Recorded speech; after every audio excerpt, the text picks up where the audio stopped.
Bismillahirrahmanirrahim. Assalamualaikum warahmatullahi wabarakatuh.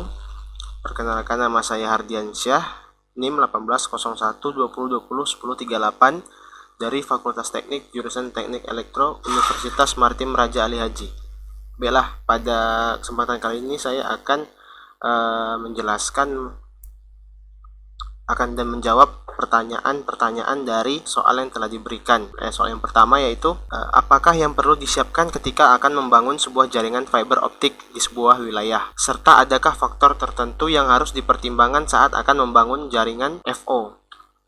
Jadi yang pertama yaitu melakukan tahap perizinan dan survei. Yang pertama, pencarian untuk mendapatkan lokasi yang terdekat dengan nominal koordinat yang ada dalam desain jaringan, nominal RF Network and Transmission Network Design. Kemudian, perizinan kepada ketua RT setempat dan para warga dikumpulkan pada sebuah forum, kemudian diberikan penjelasan mengenai rencana pembangunan jaringan fiber optik. Lalu setelah terjadi persetujuan antara pihak warga dan pihak perusahaan sebagai kontraktor, kemudian kita pergi ke lokasi untuk menentukan letak pol, jumlah pol yang akan diletakkan di rumah warga, dan kebutuhan kabel fiber optik untuk kemudian dipindahkan ke dalam gambar teknik atau juga bisa disebut dengan red line. 2. Pembuatan red line. Pembuatan red line merupakan pengerjaan proyek jaringan fiber optik yang memerlukan sebuah patokan. Oleh sebab itu, dalam peletakan posisi pol, panjang kabel yang digunakan, diperlukan red line agar bisa mendapat gambaran akan lokasi yang ditentukan. Ketiga, pemasangan pol. Pol atau tiang merupakan komponen utama dari konstruksi jaringan fiber optik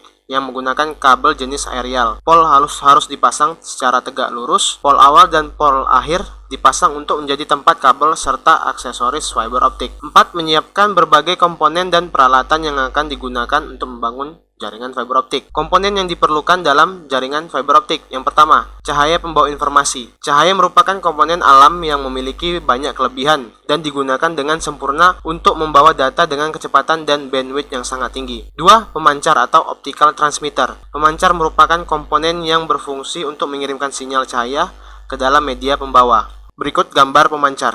3. Kabel core fiber optic. Core fiber optic berfungsi untuk memandu cahaya dari lokasi awal ke tujuan. Biasanya terdiri dari satu atau lebih core fiber optic yang memandu cahaya. 4. Optical regenerator. Biasanya optical regenerator disambungkan di tengah-tengah media fiber optic untuk lebih menguatkan sinyal-sinyal yang lemah dalam jarak jauh. Di sebelah kanan kita dapat lihat dua gambar, yaitu gambar dari kabel core fiber optic dan optical regenerator. 5. Penerima atau optical receiver. Seperti namanya, penerima. Sebuah alat yang memiliki fungsi untuk menerima semua cahaya yang dikirimkan oleh optical transmitter atau pemancar. Peralatan yang digunakan untuk fiber optik. Yang pertama, power meter. Berfungsi untuk memeriksa loss pada kabel. Yang kedua, pad core. Merupakan kabel penghubung yang mempunyai dua konektor pada kedua ujungnya, berfungsi menghubungkan antara perangkat satu dengan perangkat lainnya. Di sebelah kanannya bisa kita lihat gambar dari power meter dan pad core. Ketiga, pigtail, yaitu suatu perangkat yang menghubungkan OTB dengan serat optik yang hanya mempunyai satu konektor di salah satu ujungnya untuk menghubungkan kabel dengan perangkat lain. 4. Microscope fiber, untuk melihat bersih atau tidaknya konektor, pigtail atau pad core. 5. Optical connector cleaner, untuk membersihkan konektor, yaitu pigtail atau pad core. 6. Tisu fiber optik, yang digunakan untuk membersihkan core. 7.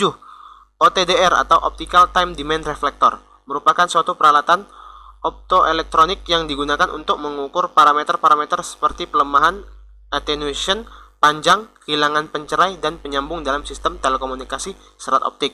8. OTB, Optical Terminal Block, yang digunakan sebagai media penyambung dari kabel fiber optik ke switch dengan menggunakan kabel fiber optik pada patch cord. Faktor tertentu yang harus dipertimbangkan saat akan membangun sebuah jaringan FO. Pertanyaan kedua, apakah jaringan yang akan kita bangun berbentuk garis lurus, bus, bintang, star, lingkaran, ring, ataukah jaringan mesh yang paling rumit? Apakah kecepatan transmisi jaringan kita merupakan jaringan rendah sampai menengah, jaringan berkecepatan tinggi, atau berkecepatan ultra tinggi? Media apa yang akan kita gunakan? Apakah berbentuk jaringan kabel, wireline, atau memanfaatkan gelombang radio, wireless? 4. Apakah jaringan kita untuk jaringan utama, ataukah jaringan biasa yang tentu saja memerlukan prasarana yang berbeda? 5. Besarnya biaya yang dikeluarkan. 6. Mudah mengoperasikannya. 7. Mudah di-upgrade.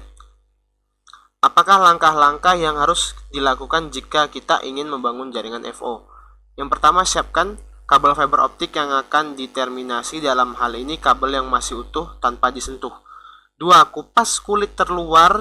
Dalam hal ini pembungkus kabel hitam. Jangan lupa sisakan kabel yang berwarna biru. 3. Setelah itu, coba oleskan alkohol pada kabel warna biru untuk membersihkan gel yang ada pada permukaan kabel itu. 4. Kemudian kupas kabel warna biru tersebut. Caranya bisa menggunakan cutter. 5. Setelah selesai nanti akan kelihatan isinya berupa kabel dengan jumlah 4 helai. Kemudian oleskan juga alkohol agar helai itu tidak menyatu dan pisahkan masing-masing helai itu, di mana berupa helai dengan warna biru, hijau, oranye, dan coklat. 6. Kemudian di dalam lapisan helai itu terdapat lapisan kaca tapi belum core atau inti fibernya. Untuk itu diperlukan alat pengelupas. 7. Kupas perlahan-lahan kulit pembungkus helai itu dengan alat pengupas. 8. Setelah terkupas, Anda siapkan lem untuk fibernya. Terdiri dari 2 cairan, satunya dioleskan ke fibernya dan satunya disuntikkan ke konektornya. Kemudian perlahan-lahan Anda masukkan fibernya ke konektor. Jika terlambat, maka lemnya akan mengering dan fiber tidak bisa tarik lagi. 9. Kemudian silakan potong fibernya menggunakan pemotong yang sudah disediakan. Jika hasil potongannya bagus, maka kemungkinan peluang menggosok-gosoknya tidak lama. 10. Sesekali teropong menggunakan mikroskop untuk melihat hasil potongan atau gosokan fibernya. Terima kasih. Wassalamualaikum warahmatullahi wabarakatuh. Anjir, kayak tutorial masak.